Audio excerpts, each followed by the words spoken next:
Inbreeding.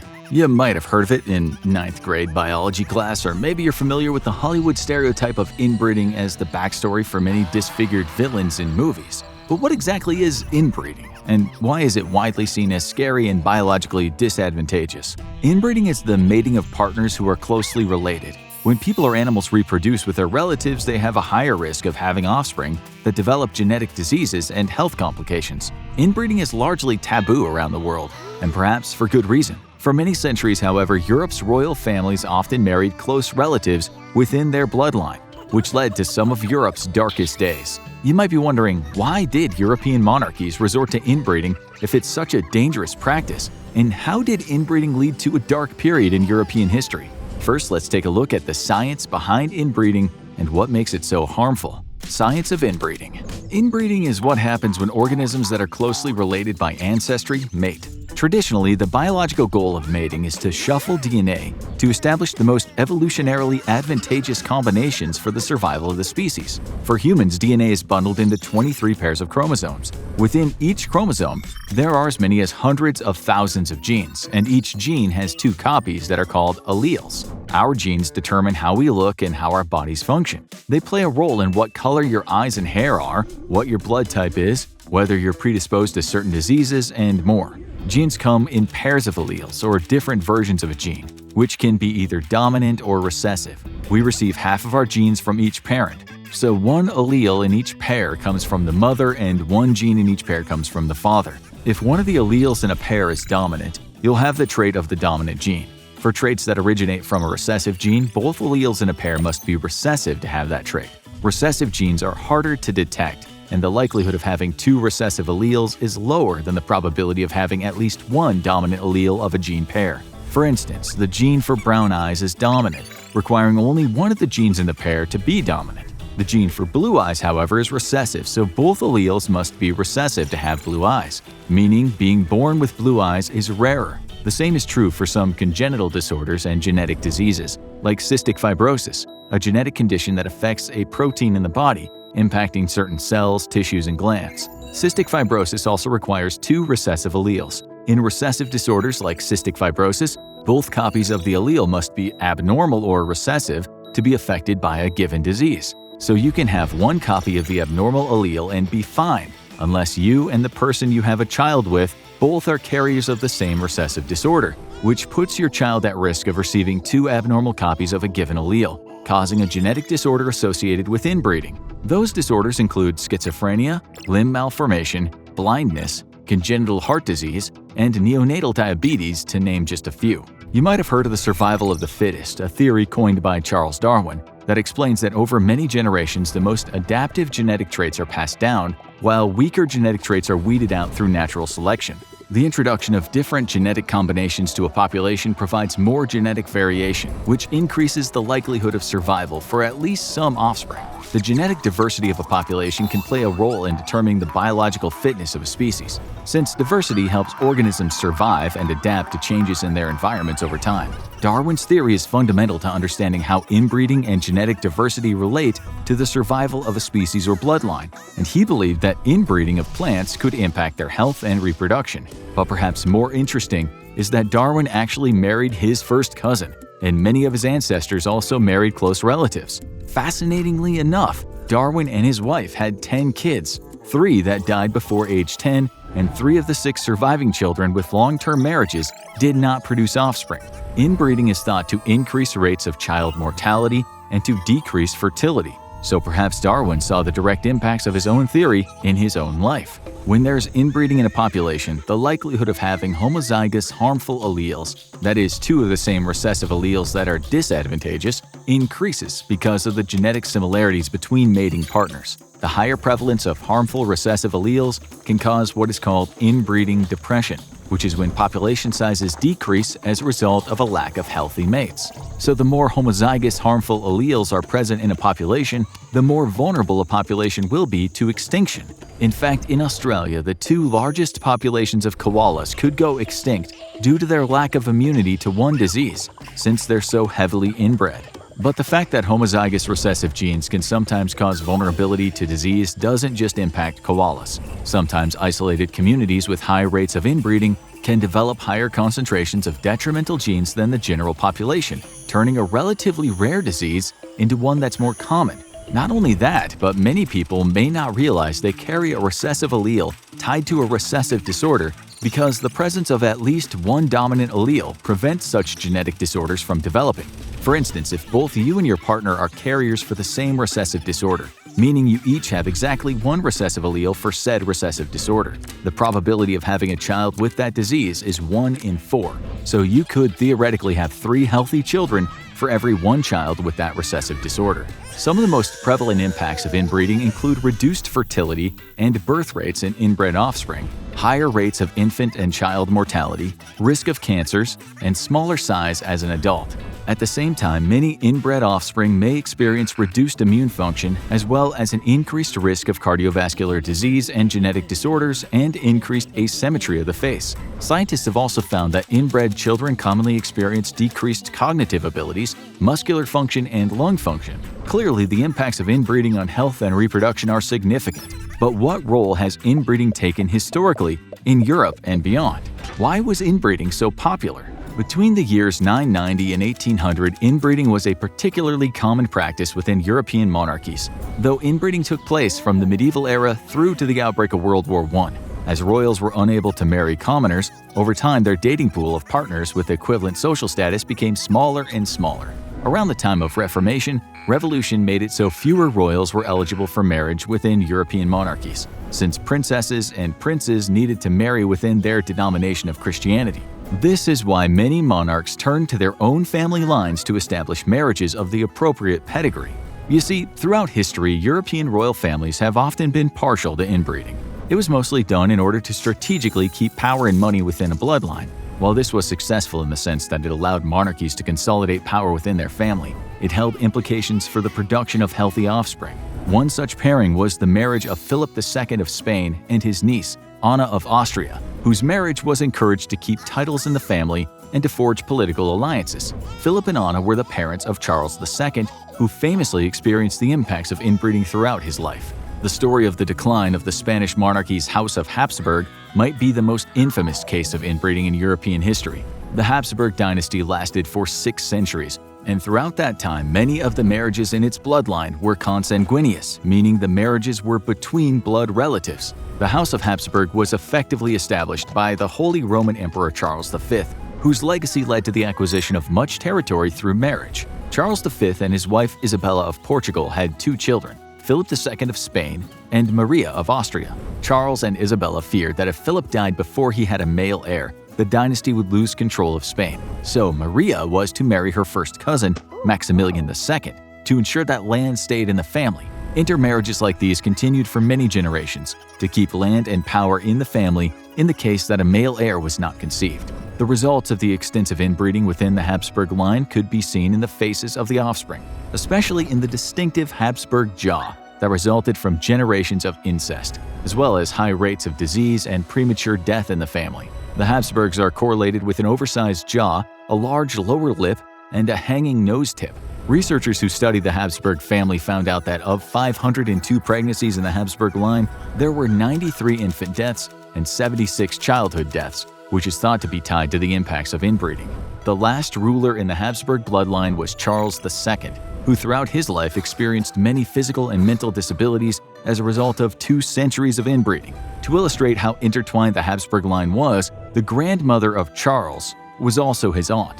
Charles II was infertile despite being married twice, meaning he could not produce an heir to the throne. He was believed to also suffer from at least 2 conditions caused by recessive mutations, including pituitary hormone deficiency, which can cause infertility, and distal renal tubular acidosis, which can cause kidney failure. Charles II's large tongue and oversized jawline made it difficult for the monarch to speak and eat while keeping his mouth closed. It also led to him famously drooling a lot. If that wasn't enough, Charles also suffered from uncontrollable spells of diarrhea, vomiting, and he was epileptic. Charles II retired young as the result of all the physical impacts of his condition, as he was unable to cope with the demands of being a ruler. He was considered too deformed and too intellectually stunted to properly rule, and during his reign the land under Spain's control declined, marking his poor performance as a leader. By the end of his life, Charles had a frail body that resembled an old man despite being less than 40 years old. He became almost completely immobile because of edema swelling in his legs, abdomen, and face. Charles was bald and reportedly senile at the end of his tragically short life. The inbred ruler suffered hallucinations and convulsive episodes, with a fever, abdominal pain, heavy breathing, and coma contributing to his eventual death. Horrifyingly enough, his autopsy report explained that Charles's body did not contain a single drop of blood. His heart was the size of a peppercorn, his lungs corroded, his intestines rotten and gangrenous. He had a single testicle, black as coal, and his head was full of water. When Charles II died in the year 1700 at the age of 39, the Habsburg royal line died with him, and his death sparked the 13-year-long War of Spanish Succession. Before Charles II, inbreeding was still very prevalent in Spain. King Ferdinand and Queen Isabella, second cousins, were the parents of Joanna of Castile, who experienced the impacts of inbreeding in her life. Joanna started experiencing mental breakdowns after the death of her older siblings. Her husband, Philip the Handsome, through an arranged marriage, was known for womanizing, which exacerbated her mental instability. Joanna's experiences with mental illness contributed to constant political insecurity in Spain and is thought to be associated with her family history of inbreeding. When Joanna found her husband's mistress, she stabbed her in the face. For the rest of her husband's life, Joanna remained smitten with him, and when he died of typhoid fever, she was adamant that he had been poisoned and she refused to depart from his body, sleeping beside his dead corpse every night. Erratic behavior like this was thought to be a result of inbreeding. Genetic conditions in monarchies. Queen Victoria. The trend wasn't exclusive to mainland Europe.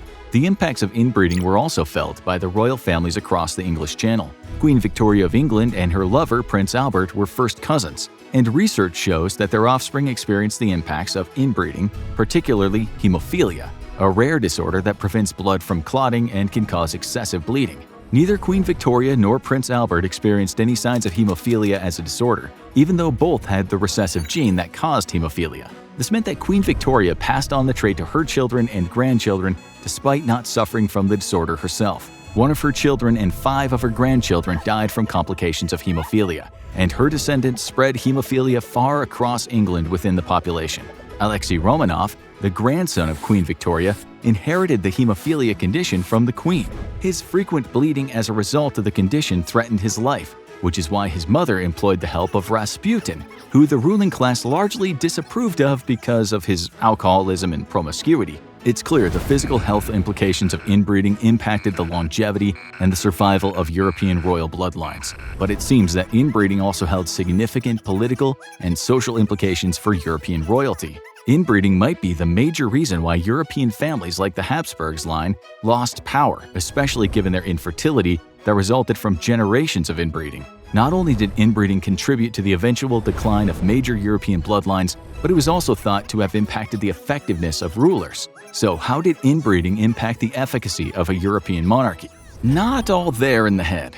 One way in which monarchies suffered as a result of inbreeding centers around the lowered intelligence associated with generations of close relatives reproducing with one another. One team of researchers studied 331 European monarchs based on their intelligence and overall performance, based on changes in how much area was under control of a given ruler. If a ruler gained more area during their reign, the ruler was seen as successful, while the loss of land under their rule was seen as less successful. The research tells us that there was a progressive decline in intelligence among inbred monarchs, but also performance as ruler was strongly associated with the level of inbreeding. In other words, the more inbred a ruler was, the worse that ruler was said to have performed. Ferdinand I of Austria was another of the Habsburg line who experienced the impacts of inbreeding.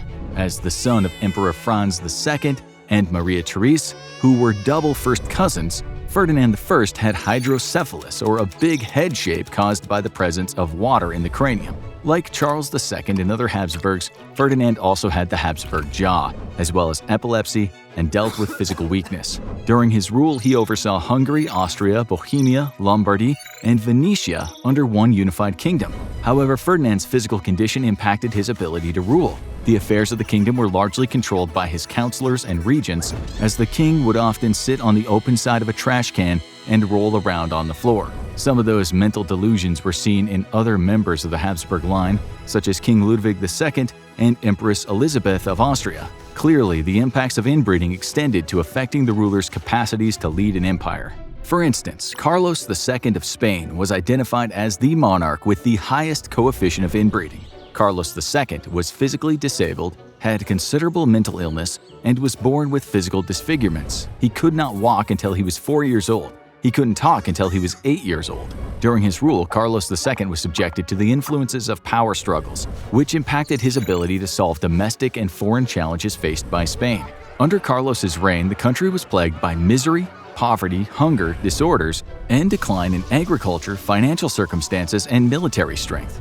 After the death of Carlos II, a new dynasty took over, which shows just how significant the health impacts of inbreeding were for entire royal bloodlines. Another famous ruler impacted by inbreeding is King George III, known for leading England when the country lost the American colonies. George III descended from Queen Victoria and was impacted by inbreeding, and is believed to have suffered from bipolar disorder or perhaps porphyria, which causes blue urine and insanity. George III was also believed to suffer from skin conditions. The king was known for having manic episodes, which considerably changed the manner of his writing. And during these episodes, he would talk until he began foaming at the mouth. His physicians treated him with a straitjacket and ice baths. And some experts believe that his mental illness is a contributory factor to England losing the colonies when the American Revolution first began. Clearly, the mental illnesses thought to be associated with inbreeding in some cases may have changed history.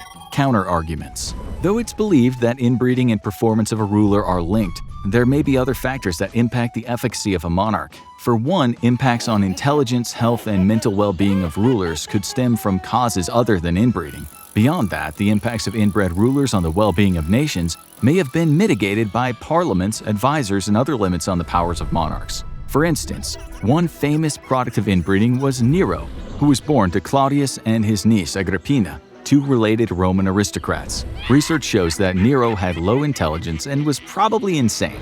Nero is known for allegedly fiddling while Rome burned and having a sexual relationship with his mother. Like in many of the inbred monarchies in Europe, mental illness evidently resulting from inbreeding played a major role in Nero's life. However, lead poisoning is believed to have also impacted Nero's mental faculties. So it's uncertain how much of Nero's mental illness stems from inbreeding compared with the lead poisoning. The exposure to contaminants is definitely something we have to keep in mind, but most of the biological downfalls experienced by the members of royalty were caused by inbreeding. Inbreeding beyond Europe.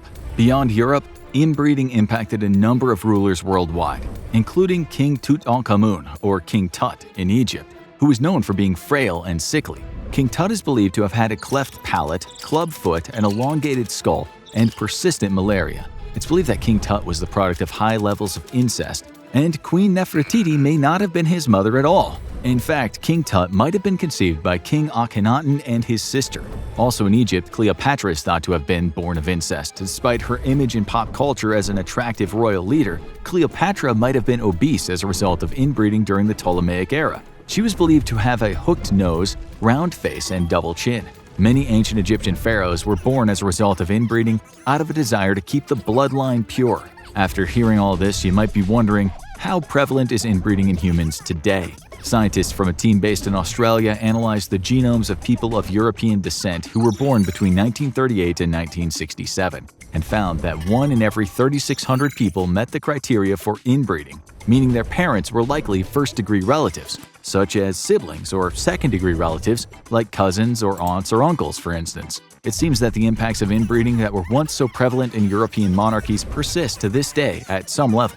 In the United States, however, inbreeding is still somewhat legal in certain states. Though very uncommon, first cousin marriage is legal in 19 states. Only 9 states prohibit sexual relations and cohabitation between first cousins. However, as many as 250,000 Americans are believed to be in marriages with second cousins or closer relatives. About 70% of inbred families live in rural or desolate areas, and inbreeding is most common in the southeastern United States. In Kentucky, the Fugate family became known for generations of inbreeding lasting nearly 200 years, which caused some of their offspring to have blue skin from a recessive disorder, putting the European pastime in the limelight of Western media once again.